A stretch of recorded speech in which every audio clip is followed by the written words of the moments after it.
holes and RoryMcIlroy 1 down. This tee shot down the 9th just a moment ago. Good look in his eye there. And that should charge down that hill. A huge slope that turns this hole to the right-hand side. That'll just leave a flip wedge for Rory to the par 4.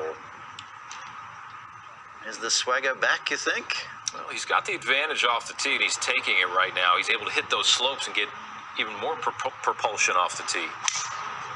Poulter should be able to get it to the crest of that slope also.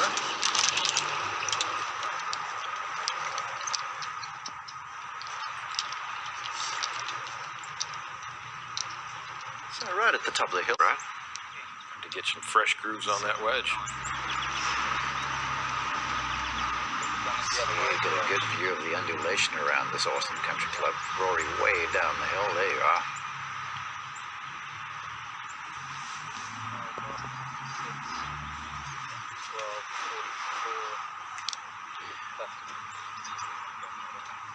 And Robert, going through the machinations as you rejoin us.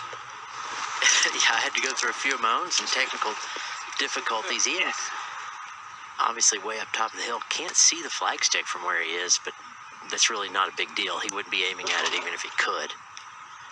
Just go ahead and hit it a little long, a little right. To the wind, a little bit cool. I think it's playing like 75, mate. Okay.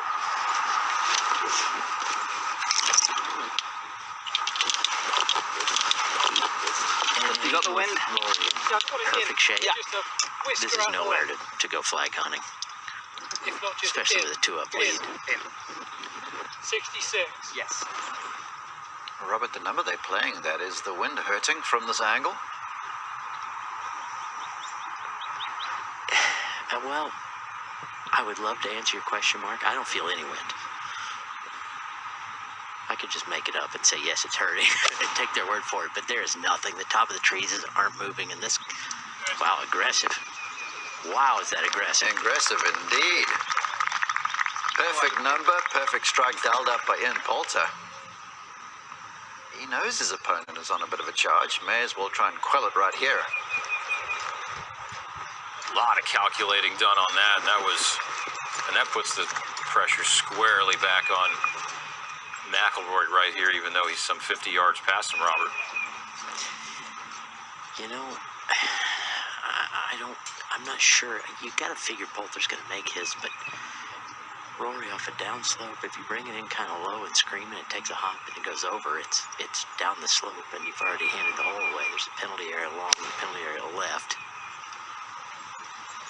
It's a little right of the hole. That's low quality for Rory from 122. Gonna have to tidy that up. So we tie the third in 4s as we head back to the 9th, and this one for Rory.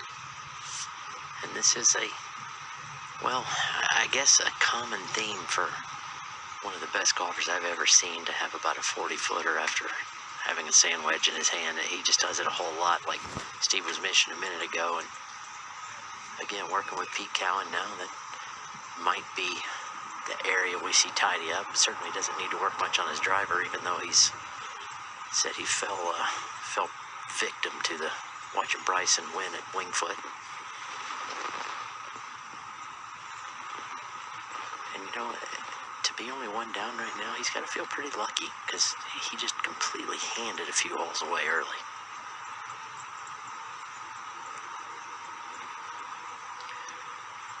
First time using one of those thicker grips, RoryMcIlroy. Whatever works, you know, Mark. I mean, It works. It worked there. In theory, you know, a bigger wheel needs to move less to move you further. So a bigger grip, if you actually rotate it, should move the club face more, being a bad thing. But again, if it helps you hold your hands a little more steady, then it works. I think the bigger grip definitely gets the grip and gets the club in the palm better, which is what you want with the putting, because you're just trying for pinpoint accuracy as opposed to the necessary long distance you'll need off the tee. IanPoulter missed a similar kind of a look a couple of holes ago on the 7th for a win. This one now up the hill to re-establish a 2-hole advantage. The only tricky thing in this is you see the ditch, the penalty area behind him.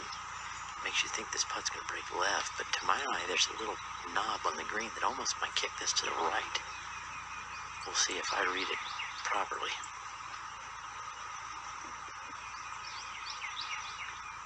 Well, Ian read it properly.